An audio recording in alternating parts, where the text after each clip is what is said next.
Hey everyone, this is Pallavi and I'm back with the sixth game of the book Chess, The Art of Logical Thinking by Neil MacDonald. This game was played between Alexei Shirov and Judith Polgar in Buenos Aires in 1994. The opening played was Sicilian Defence. Before we look at the game, let's look at some rules that can be broken. Number one, in certain situations, breaking chess classical rules can be justified.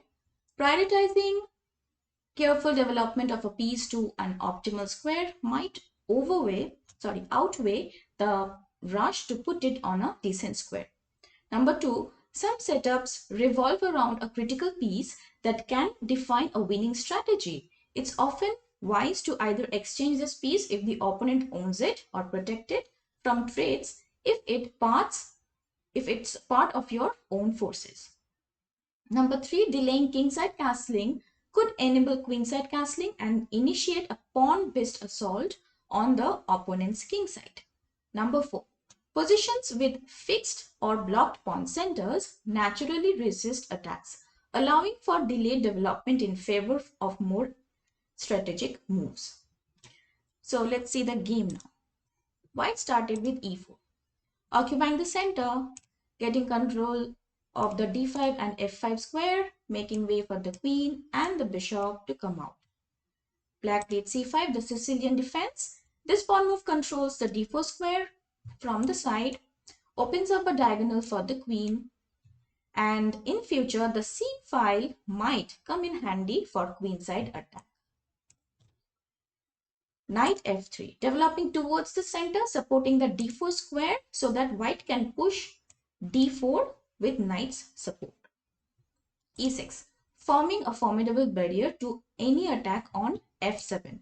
It also supports the d5 square for future d5 center attack and makes way for the f8 bishop as well.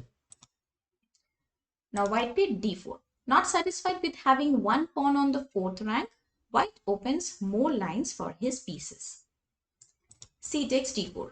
Black is obliged to exchange but can be pleased at having prevented white from establishing an ideal center with pawns on both e4 and d4. Knight takes d4. The knight recaptures to save time, as capturing with queen takes d4 after that knight c6 would waste time.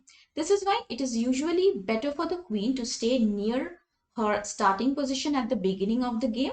This is because the queen's strong abilities can sometimes make her vulnerable. She always has to run away when a weaker piece attacks her instead of staying and fighting. So after white took the pawn with the knight, black played knight c6. Black has no intention of letting the knight remain undisturbed on d4, where it dominates the center. Knight c3. Applying the rule of thumb, the knights should be developed before bishops. d6. By delaying the development of her king's knight, black sidesteps two possible attacking lines that occur after knight f6. Then knight takes c6, b takes c6, e5, attacking the knight, knight d5, and then the white knight goes to e4 with slight advantage for white.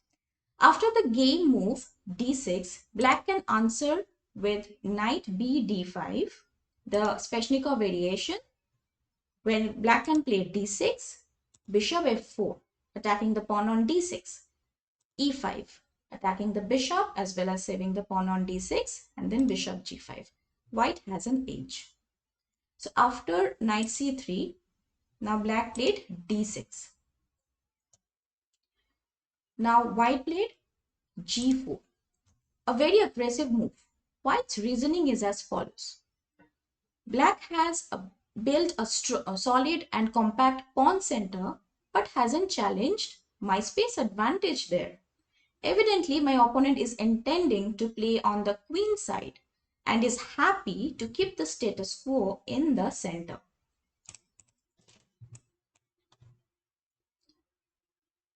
Well, as that is the case, I can immediately begin my plan of attack on the king side.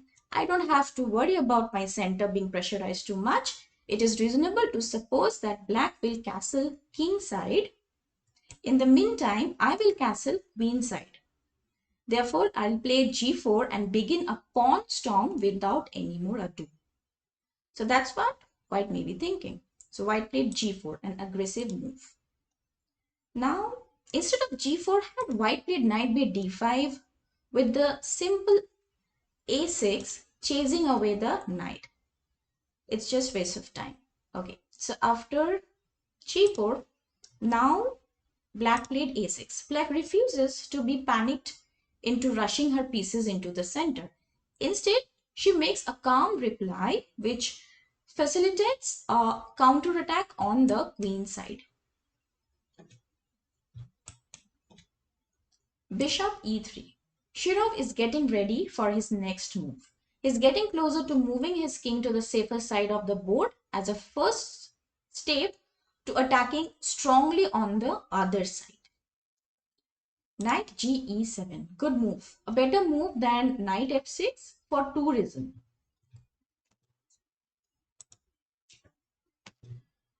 So, after knight f6,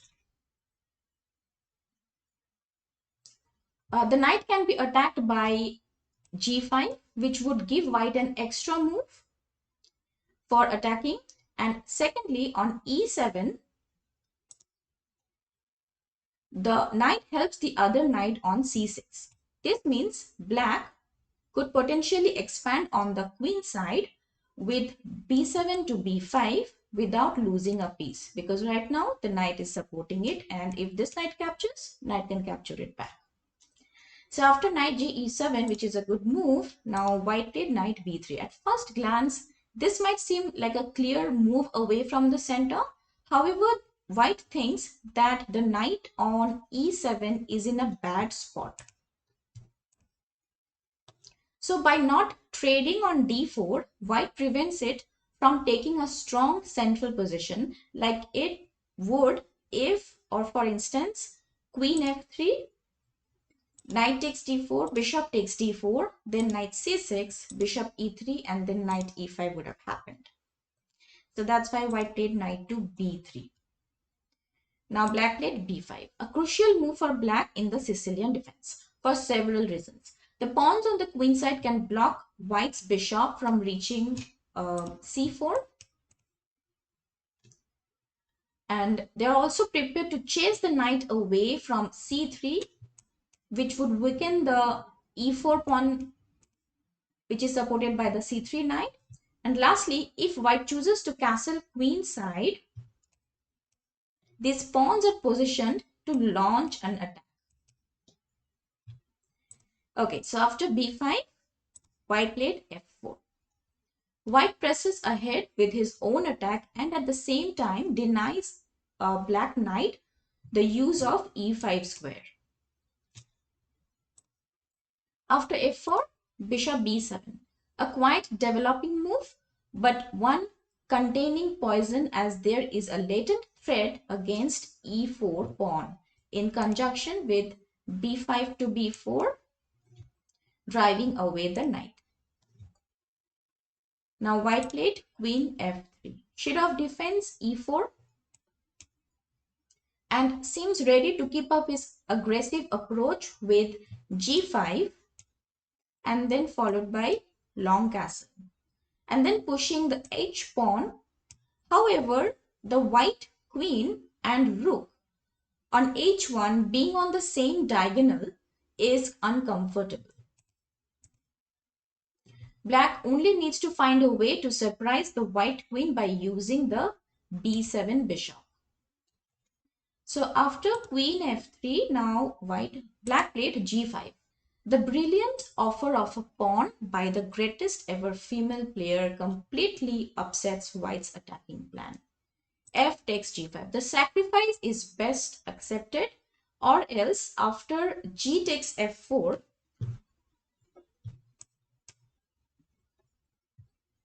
white will suffer the same indignities as in the game without even having an extra pawn to console him.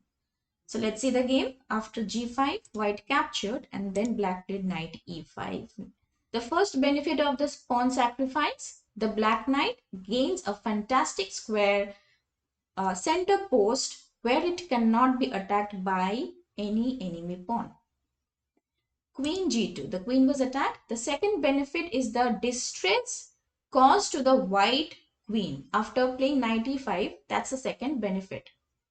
So now the queen, who must keep the e4 pawn defended, because after queen e2, white has to reckon with the response of b5 to b4, and then when the knight moves away, black can capture the pawn on e4. That's why the queen had to stay on the same diagonal as the pawn to protect it. So b4. So Polgar makes forceful pawn strokes on both sides of the board, but her attention is very much focused on gaining control of the center. Knight e2. Having been forced to retreat, the knight can only choose its least bad square. h5, good move. The final result of black's skillful pawn maneuvers. This reminds us of Nimzowitsch saying that a move on the side while focusing on the center shows the mark of a master's mind. Now white captured, g takes h5. If white had done g takes h6, after h5, if g takes h6 and en passant, then bishop takes h6, bishop takes h6, rook takes h6, long castle, and then knight 7 g6. Now black has a good situation with the pawn. Her middle is strong and can try to attack on the side where the queens are with moves like a5 to a4,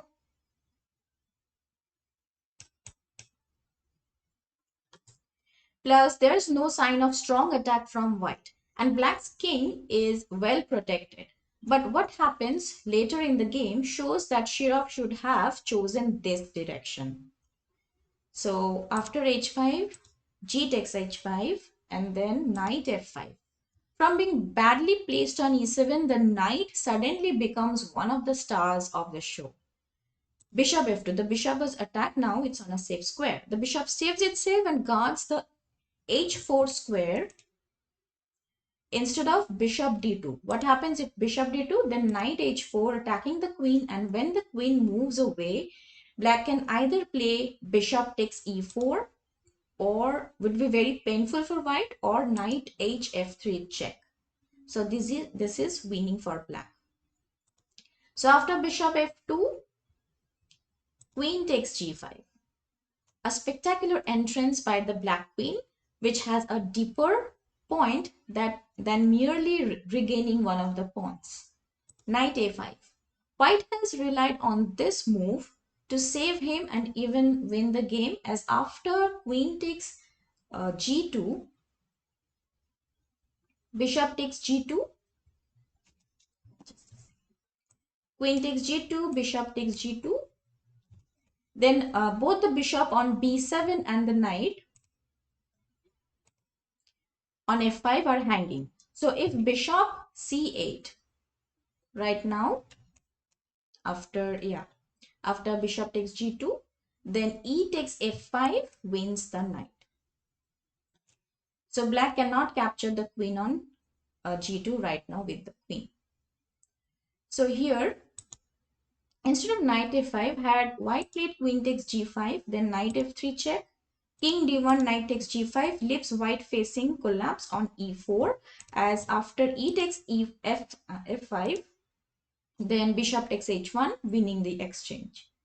So after knight f5, the bishop is under attack. Now black played an excellent move. I would like you to pause for a moment here and find the best move for black.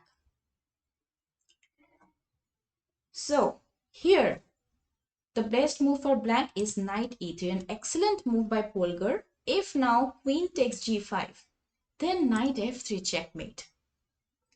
And after knight e3, if bishop takes e3, then queen takes e3, followed by knight f3 check, and king d1, then queen d2 checkmate. And after queen takes e3 here, it's also like when the bishop captures the pawn, the center is ripped apart. So After knight e3, now white played queen g3. White attempts to improve a difficult situation, but there's no good solution to handle the black knight attacking both the queen and the c2 pawn.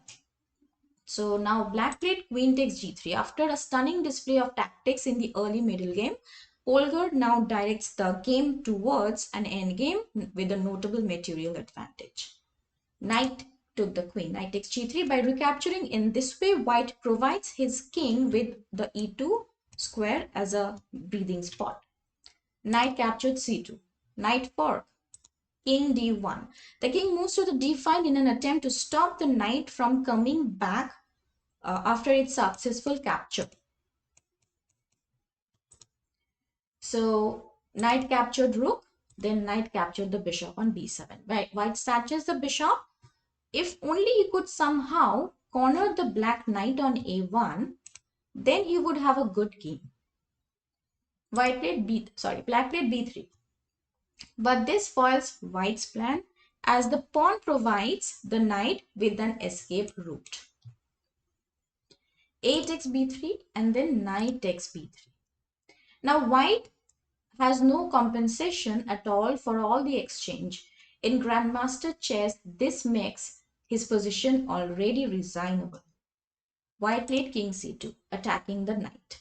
Knight c5. When you are ahead in material, it's wise to trade pieces because the difference in strength between your forces and your opponents becomes more noticeable as pieces are removed from the board. However, it's not recommended to exchange pawns. Many endgames without pawns tend to end in draws, even if one player has an extra piece. For instance, a rook and knight against a rook without any pawns is usually an easy draw for the defendable side. Okay, so after knight c5, knight captured knight. Nevertheless, in some sense, white is pleased to exchange off his wayward knight that was deep in enemy territory. Pawn captured knight. Black recaptures and now has a nice post for her knight on d4. Bishop e1. Perhaps you can generate some counterplay with bishop c3 and pinning the knight. Knight f3. The knight heads for d4 to shut out the bishop. Bishop c3. White's slight chance lies in the possibility of his two bishops somehow aiding advance of h5. Knight d4 check. This effectively puts an end to white's plan. King d3. Given the dire circumstances, he might as well boldly move his king forward. Bishop d6. Polgar counterattacks against the defender of the h5 pawn, which is this knight. Bishop g2. Threatening e5, a discovered attack on the rook and the bishop wins very simply after bishop takes d4, c takes d4, king takes d4, king e7, and then a5, saving the pawn from bishop takes a6, and then if rook a g8, then bishop takes g3. So that's why white did not play bishop takes. That's why white did not capture the knight on d4. So bishop g2, threatening e5. Now black played bishop e5. The bishop defends the knight and meets the threat of e5. King c4. The king attacks the c5 pawn, but it's all just bluff. Black played a good move, king e7. A fine reply as if after king takes e5, then rook a b8. Let's say bishop takes d4 and then rook h c8 and it's a checkmate. So after king e7, white played rook a1, the final movements of a lifeless figure. Now black played knight c6. Finally, Shirov considered as his king was about to endure a decisive assault from the black rooks following, let's say, king takes c5, then bishop takes bishop, pawn takes bishop, and then rook h c8. So this is how Judith Polgar beat Shirov, and white resigned here. So Some of the principles to keep in mind. Occupy the center with pawns. Develop your pieces rapidly towards the center. Develop knights before bishops. Castle as early as possible. A knight on a rim is dim. When you are ahead in material, it's wise to trade pieces. Thank you for watching. I hope you learned from this game as well. Please like, comment, share and subscribe to my channel. See you in the next video. Thank you. Bye-bye.